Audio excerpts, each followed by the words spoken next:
Morning, it's August the 28th, 2022. This morning I want to talk about the energy cap. In April of this year, the energy cap price rose 54%, taking a typical bill to £1,971 a year. On October the 1st, in about 5 weeks' time, it's going to rise another 8%, taking the typical bill to £3,549 a year. How does that work out? In Northern Ireland, which is part of UK, their bill is rising 30%. Even more confusing. On 1st of January 2023, the projection is going to go up another 51%, taking it to £5,386. How can this be? In the first 6 months of this year, British Gas parent company Centrica saw an operating profit rise up to 1.34 billion. That's 5 times above what it was last year. How does this work out then? They're making bigger profits than they've ever done, although they're saying gas and electric's dearer. They're making bigger profits. They're making bigger profits than when gas and electric were for naught. It's profiteering, that's what it is. Nothing else. And you know who's to blame for it? Not British Gas or electric companies.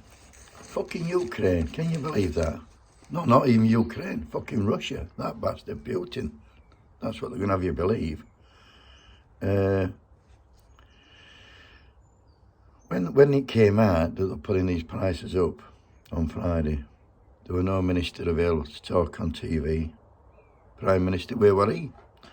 He said that there's going to be some money come in September. We need to know what's happening now, not in September. He'll have fucking gone then. All he's doing is just passing book on to the next idiot who takes over. When they're blaming Putin in Ukraine, let me tell you something, they've been fighting since 2014, Russians in Ukraine. So it's not just started. You can't blame Russians because your milk's gone up in the supermarket, 50 pence a fucking pint or whatever. I can blame Russians for that. And interestingly, since Boris Johnson come to power, they've had about £1.39 million of Russians Tory party. Why would Russians get Tory party? It's all fucking bollocks, I'm telling you. So my enemy in Putin, my enemy is this fucking government who's crucifying poor people. Then they will that twat out Nadine Zahawi, that fucker who heated his tails for osses, and he said we've got to cut back on his energy consumption. In other words, turn the fucker off and sit and freeze while he's sat sweating and we're paying his bills. Where are we?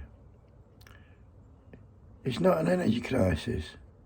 It's not a cost of living crisis. It is a corporate greed crisis.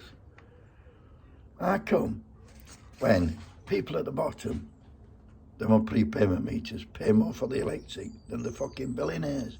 You can't get it any dearer than when you put a fucking ticket in, you think you buy a ticket and shove it in and it clicks on. You pay more per kilowatt than anybody else. I have a suggestion to make. While I'm talking, I want to talk about Martin Lewis, who's probably the only one who's fighting for working class. He's a billionaire. Why would he give a fuck? He does, so good on him. He cares. I think what they should do, the people with the money should pay twice as much for the energy as what I do. They can afford to pay it. I can't. I'm a pensioner. There's people worse off than me.